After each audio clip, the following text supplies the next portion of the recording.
Today, I want to explore something that affects every single one of us, yet almost no one talks about it.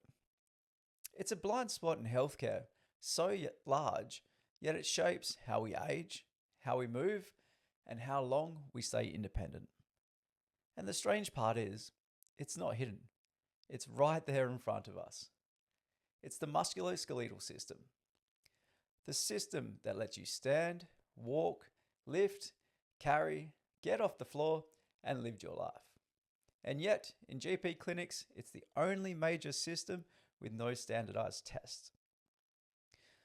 Let's start with what GPs can measure, because they can measure almost everything.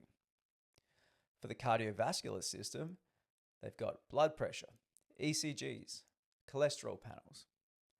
For the endocrine system, they've got HbA1c, thyroid function tests, and hormone panels. For the respiratory system, they've got peak flow and oxygen saturation. For the digestive system, they've got liver function tests. For the urinary system, kidney function tests. And for the immune system, there's full blood counts and inflammatory markers.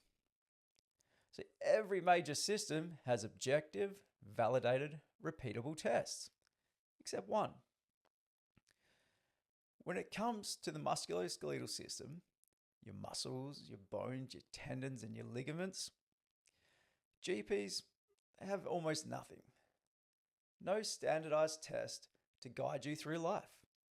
No mobility test to ensure you don't become immobile. No balance test to ensure you're not at a risk of having a fall. No functional capacity test to ensure you remain physically capable. Nothing that gives a clear baseline or tracks change over time. Instead, they're left with questions like, how active are you? Do you have any pain? Can you bend forward for me? These questions are subjective. They depend on memory, confidence, personality, and pain tolerance.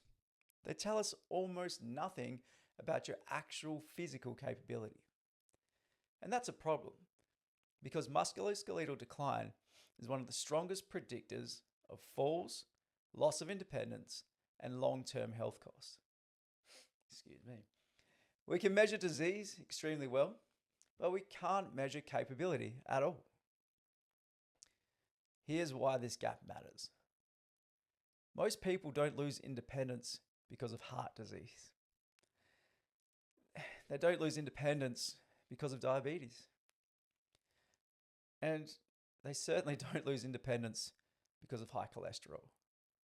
They lose independence because they can't get off the floor, because they can't bend their hips and knees, and because they can't reach their arms up overhead. And it's because they can't step, balance, or just lift their own body weight.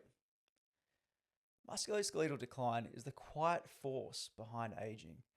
It's the thing that determines whether you can live independently, whether you can travel, whether you can play with your kids or your grandkids, and whether you can stay confident in your own body. And yet, currently we don't measure it, not in any consistent, universal, or meaningful way. This is exactly why I created the 18 standards. The standards give GPs and the general public something they'd never had before. A simple, safe, objective way to measure musculoskeletal capability. Each standard has a clear pass or fail, a defined load, and a defined range. And they're designed for real people, not athletes, although it will help them. They're designed for every adult who wants to gain the knowledge of what their body requires to do general life. They're designed for every adult who wants to understand how their body works. And they are designed for every adult who wants to stay physically capable for as long as possible. The standards don't diagnose disease. They measure capability. They help you understand what your body needs to be able to do to complete general life tasks. And that's the missing half of healthcare.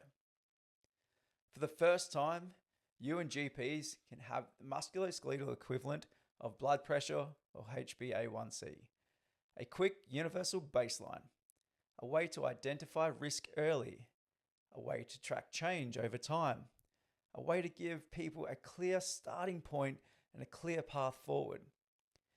Instead of saying you should be more active, people can say, oh, you passed 12 of the 18 standards. Here are the next 2 to work on.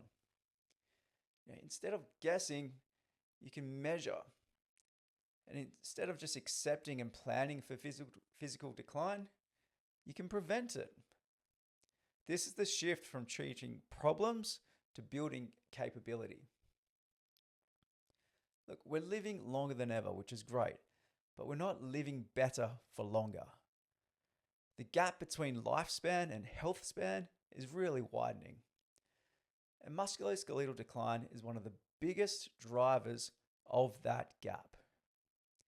If we want people to stay independent, confident, and capable, we need a way to measure the thing that actually determines independence. It determines confidence and it determines capability. And that's what the 18 standards do. They give you a language, they give you a baseline, they give you a roadmap. You no longer have to exercise and hope that you're doing the right things to live well.